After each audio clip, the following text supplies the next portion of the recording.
आस्था की परीक्षा तब होती है जब प्रभु से हम जो चाहे वो हमें ना मिले, लेकिन तब भी हमारे दिल से उसके लिए धन्यवाद निकले। एक छोटी सी कहानी सुनाता हूँ भगवान के प्रिय भक्त की, जो मंदिर में जाता था, भगवान की पूजा अर्चना करता था, भगवान के बड़ा ही करीब था। एक दिन उसने भगवान से कहा, भगवान आप यहाँ कब तक ऐसे मूर्ति बनकर खड़े रहेंगे? आज आप जरा घूम आइए, आपकी जगह मैं खड़ा हो जाता हूँ अगर आप मुझे इजाज़त दे तो। भगवान ने कहा, ठीक है, मैं चला जाता हूँ, लेकिन एक बात का ध्यान रखना। लेकिन एक शर्त है, उसको ध्यान रखना कि यहाँ जो भी आए, जो भी मांगे, जो भी कहे, जो भी हो, तुम कुछ मत करना, बस मूर्ति बनकर खड़े रहना। मैंने सबके लिए योजना बना रखी है, सबका काम कर दूंगा, तुम कुछ मत कहना। भक्त ने कहा, ठीक है, जैसी आपकी आज्ञा प्रभु। भगवान चले गए। भक्त वहां मूर्ति बनकर खड़ा हो गया। भक्त दर्शन के लिए आ रहे थे, जा रहे थे, तभी वहां पर एक व्यापारी आया, प्रणाम किया और प्रणाम करके जब पलटा तब उसके जेब में से पर्स गिर गया। व्यापारी ने ध्यान नहीं दिया और वहां से चला गया। व्यापारी के जाने के बाद में एक गरीब व्यक्ति वहां आया, भगवान को प्रणाम किया और गिड़गिड़ाने लगा और कहने लगा, भगवान मेरे यहाँ खाने के लिए कुछ नहीं है, बाल बच्चे भूखे हैं, कुछ कृपा कर दीजिए। और यह बोलकर प्रणाम करके जब वह पलटा तो उसे वह पर्स दिख गया। उसने वह पर्स उठा लिया और भगवान को फिर से दंडवत प्रणाम किया और कहने लगा, भगवान सच में आप बहुत दयालु हो, आपने तो चमत्कार ही कर दिया, और खुश होकर के वहां से चला गया।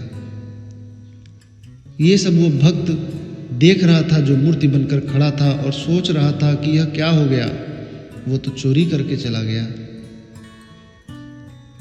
उस गरीब व्यक्ति के चले जाने के बाद में वहां पर एक नाविक आया और प्रार्थना करने लगा और बोला, भगवान मैं 15 दिनों के लिए समुद्री यात्रा पर जा रहा हूँ, आप यात्रा देख लेना कि सही से हो जाए, मेरे घर वालों को संभाल लेना। और यह बोलकर उसने प्रणाम किया और जब वह पलटा तब पीछे पुलिस खड़ी हुई थी।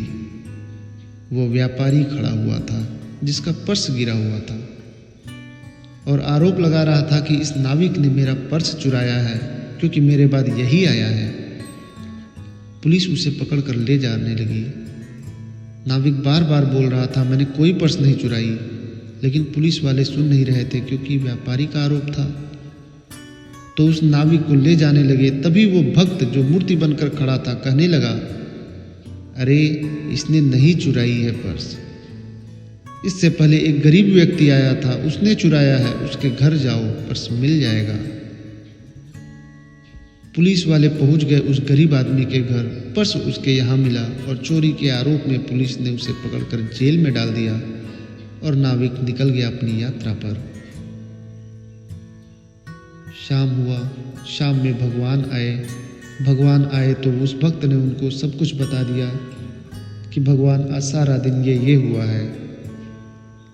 भगवान ने कहा, मैंने तुम्हें क्या शर्त बताई थी? मैंने तुम्हें क्या कहा था? तुम यहाँ सिर्फ खड़े रहना, कुछ मत करना, बस मूर्ति बनकर खड़े रहना। मैंने सबके लिए योजना बना रखी है, तुमने सारी योजना विफल कर दी। उस व्यापारी की जेब से पर्स गिर गया था, उसमें इतने पैसे नहीं थे कि उसका बहुत नुकसान हो जाता, वो बहुत बड़ा व्यापारी है। लेकिन वो पर्स जिस गरीब इंसान को मिला था उसका परिवार का खर्चा चल जाता, उसके बच्चों को भोजन मिल जाता। उसके बाद जो नाविक आया था और वह जिस 15 दिन की यात्रा पर जाने की बात कर रहा था, वहां भयंकर तूफान आने वाला है। उसकी जान जानी पक्की थी, उसकी पत्नी विधवा हो जाती, इसलिए मैंने ये योजना बनाई थी। तुमने उस गरीब इंसान को जेल भेज दिया और वह नाविक यात्रा पर चला गया। अब उसकी जान चली जाएगी, उसकी पत्नी विधवा हो जाएगी। भक्त जो था वो जमीन में लेट गया और माफी मांगने लगा, कहने लगा, भगवान कुछ तो कर दो।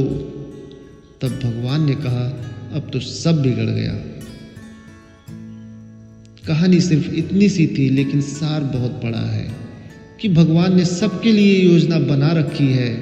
इसलिए अगर आपके मन का नहीं हो रहा है, आप जो चाह रहे हैं वह नहीं भी मिल रहा है, तब भी आपके दिल से उस भगवान के लिए धन्यवाद निकलना चाहिए, क्योंकि उस पर आपका भरोसा प्रगाढ़ होना चाहिए।